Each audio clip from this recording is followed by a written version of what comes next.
Today we'll plug a hole in a tire using a kit like this that can be found at most local auto parts stores. Now before using the kit, just try to fill up the tire with air and see if it still leaks out constantly or if it will hold air after you repressurize it. If you find that it is still losing air, then you have to find the leak. So I've already found the leak here. I've already pulled out the nail partially that's dug in. But the easiest way to do it is you get a spray bottle with soapy water and you just spray it on.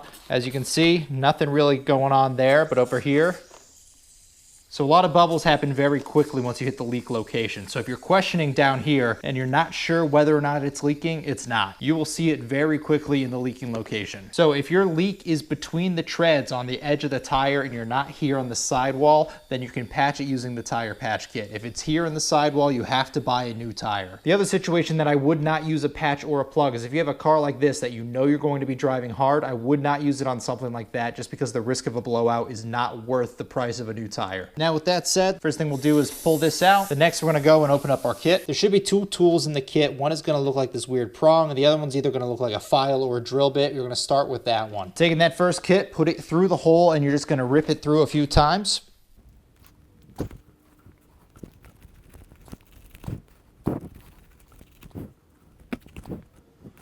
Next, we're going to move on to the second tool. We're going to take one of these and thread it through so that it's sitting about at the center line of this. If you're having trouble getting them off of this backer, what I'm going to do is cut off one and then just peel it back almost like a banana.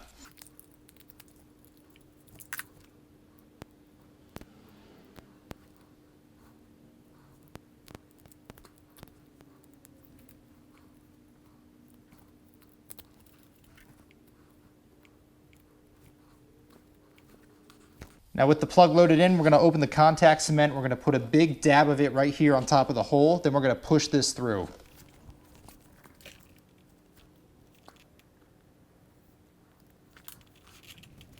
You still want a slight amount of that plug hanging out at the top. You don't want to push it all the way through. And then you're going to pull this out and you want to rip it relatively quick so that you don't pull the tie out with it.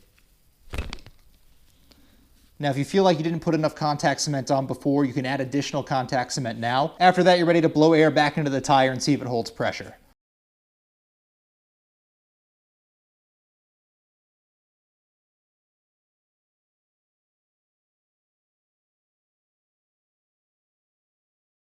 Now with the tire holding pressure again, we do still have these little nubs sticking out. You don't have to trim these, but I would recommend trimming them. If you do, just leave them like they are. They will wear off as you use the tire more. Otherwise, I would use something like the cutters on a pair of pliers or a pair of scissors to chop those off. You could also use something like a utility knife or a razor. If you are using a razor, make sure to keep a straight angle as you can and try to do more of a sawing motion than a quick cut because it's more likely to snag and or slip into something.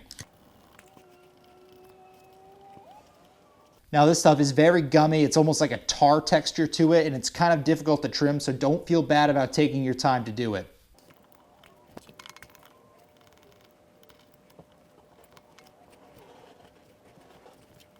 Now I would wait and double check the pressure before you put this back on the car. If you find it's still losing pressure, you can either look for other holes or recheck the hole that you just plugged and either add more contact cement or add another plug as needed. But that's all there is to it. Thank you for watching.